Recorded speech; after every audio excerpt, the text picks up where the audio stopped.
प्राकृतिक रूप से कुछ चीजें ऐसी होती हैं जो बहुत ही आवश्यक हैं, लेकिन हम लोगों को जानकारी नहीं होती है। ये लाए हैं आज। ये जानते हैं आप लोग क्या चीज है? हमारे यहाँ पारी में गीठ कहते हैं। गेंठी है ना। तो ये बहुत महत्वपूर्ण चीज है और आयुर्वेद में भी बहुत अच्छी औषधि बताई गई है इसे। और ये पोषक के रूप में मतलब फूड सप्लीमेंट भी है और मेडिसिन भी है। आयुर्वेद में इसे बाराही कंद कहा जाता है। अब आपको लगता है कि ये पेड़ पे है, मतलब ऊपर है, लता में है, तो ये फल होगा। फल नहीं है, ये कंद है। जनरली क्या होता है, कंद जमीन के नीचे होता है।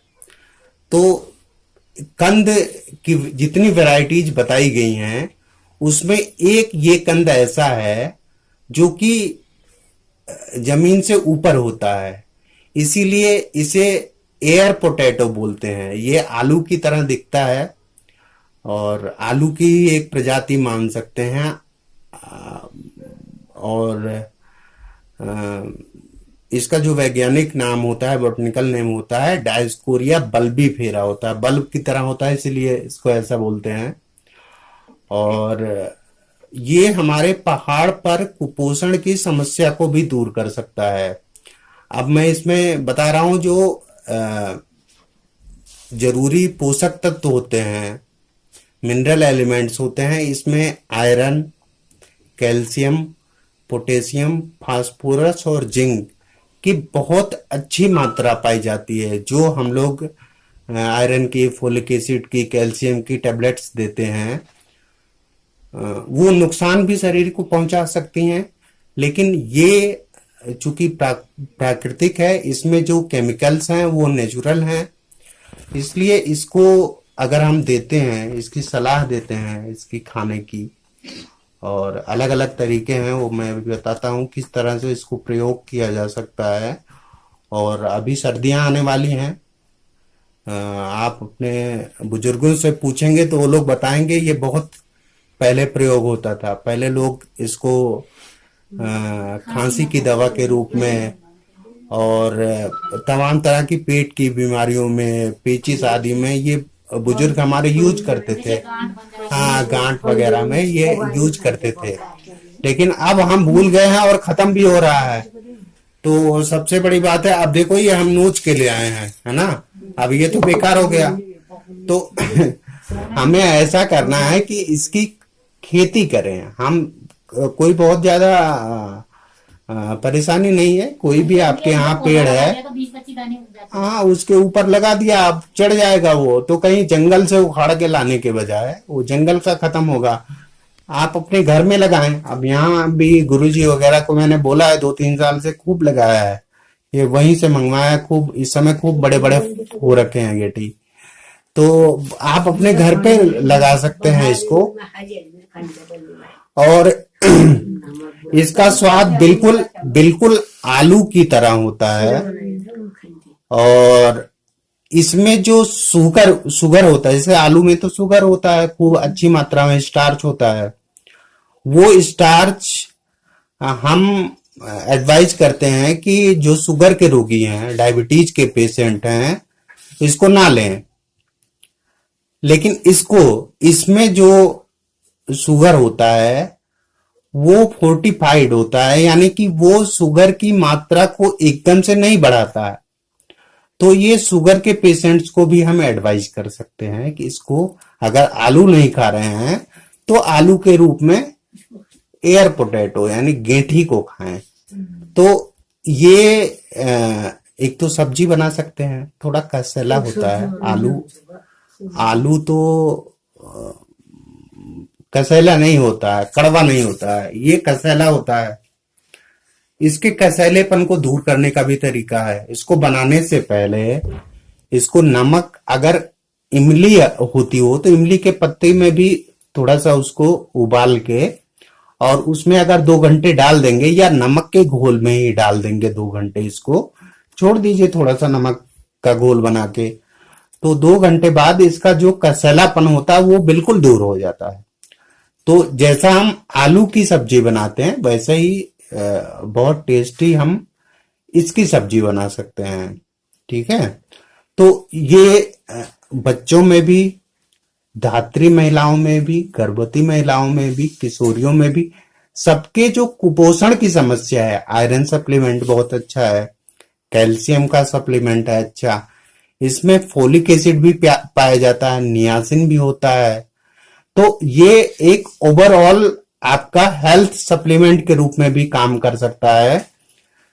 तो इस चीज को आप लोगों को अवेयर करना है लोगों को कि इस चीज को अपने घर में लगाएं और आलू बाहर से खरीदने की जरूरत नहीं है, इसकी सब्जी बनाएं। इसके अलावा चटनी बहुत अच्छी बन सकती है इसकी, जो थोड़ा वो मूली काट के नहीं बनाते हैं, वो क्या नाम होता है उसका, सलाद।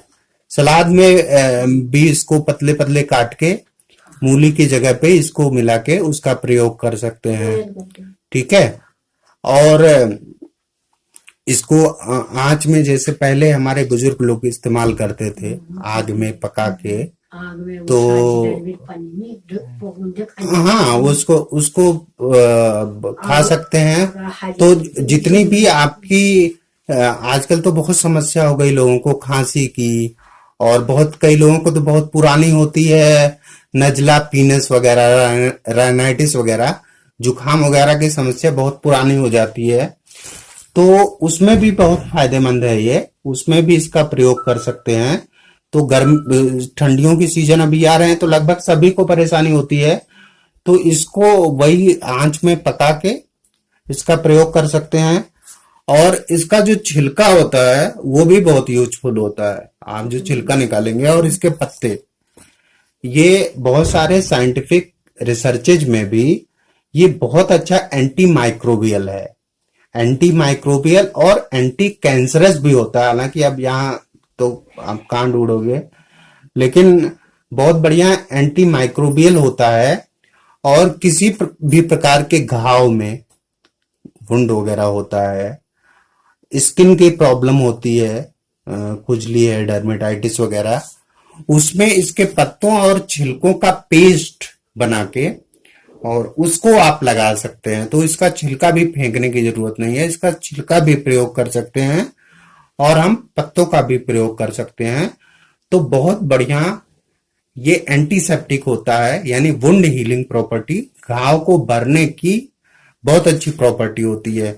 तो एक तरह से ये गुड़ों की खान पौधा है, और अगर इसकी खेती की जाए व्यावसायिक रूप से तो ये उत्तराखंड के आर्थिक विकास में भी सहयोग कर सकता है, क्योंकि आलू तो आपको 5 रुपए 10 रुपए किलो मिल जाएगा, और ये 100 रुपए 120 रुपए किलो बिकता है और लोग खरीद के ले जाते हैं शौक से। मैंने देहरादून, वो ग्रामीण खादी ग्रामोद्योग वाले लगाते हैं मार्केट मेला कई बार, तो वहां मैंने गेंठी देखा है 100-150 रुपए किलो बिकता है और लोग खरीदते हैं। यहाँ भी चल सीजन में फरवरी में शिवरात्रि होती है ना। हाँ, और एक भूल गया मैं, व्रत व्रत में इसको प्रयोग करते हैं। हाँ, तौड़ भी होता है, उसको भी प्रयोग करते हैं।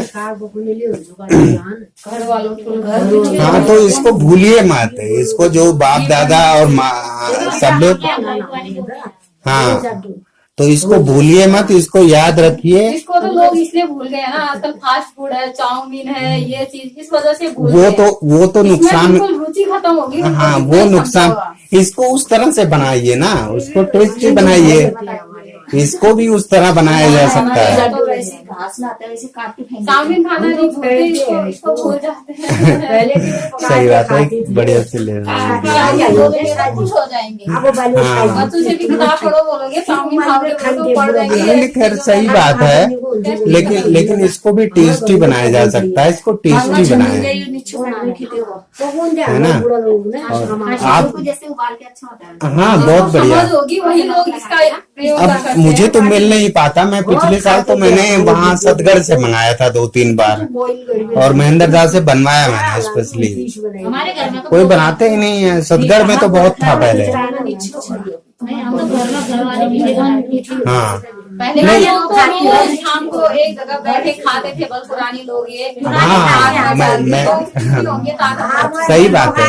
क्यों नहीं होंगे फिर ताकतवर लोग? बिल्कुल बिल्कुल, इसको आग आग जलाया, उसमें भूना और सब चीज के खा रहे हैं। बिल्कुल। तो ये सब खाना भूल गए ना, पूर्वजों ने भी भुलाई दिया। अब फिर लौट रहे हैं। इसी चीज पे दबाव डालना। अब इसकी तरफ लोग फिर लौट रहे हैं, ट्रेडिशनल फूड्स की तरफ अब लौट रहे हैं लोग। अब ये अब इनके गुणों का बखान हो रहा है ना सर, इसीलिए लौट रहे हैं। अब लोगों ने समझ लिया चाउमीन वगैरह से। अब कुछ नहीं होना। हर परिवार में आप देखोगे खाने से तो दवाई कैसे लग रहे हैं? बच्चे ऐसे फूले हुए दिखेंगे। बिल्कुल। अच्छा भी तो नहीं लगा। अब समस्या यही है, लोगों को अब समझ में आ रहा है वो, तो अब रोक लगाते हैं, अब करते हैं, तो उससे थोड़ा सा क्लेश भी बढ़ता है घर में। पहले से समझ बूझ के चलें, पहले से लोग समझे होते, लेकिन हालांकि अब लोगों को समझ में आ रहा है और मार्केट भी इसका बहुत सारे बढ़ रहा है। आप बड़े शहरों में देखेंगे तो ट्रेडिशनल फूड के रेस्टोरेंट मिल जाएंगे, Gujarati traditional food, Garhwali traditional food. Haridwar वगैरह में भी मैंने बहुत देखा जहाँ पे हमारे ट्रेडिशनल फूड, ये मड़वा झिंगोरा, ये सब चीजों की, बट वगैरह की, इन सब चीजों की, हाँ, तो इन चीजों की तरफ लोग लौट रहे हैं। और अब हमारी जिम्मेदारी है वो जो लौट रहे हैं उसको हम अच्छी तरह से उसको एक्सेलरेट करें, कैसे बढ़ा सकते हैं उसको, और उसके स्वास्थ्य की जानकारी हम सबको दे सकें, कैसे वो हेल्थ बेनिफिट कर सकते हैं उनकी भी जानकारी हम लोग दे सकें। ये हमारी जिम्मेदारी है।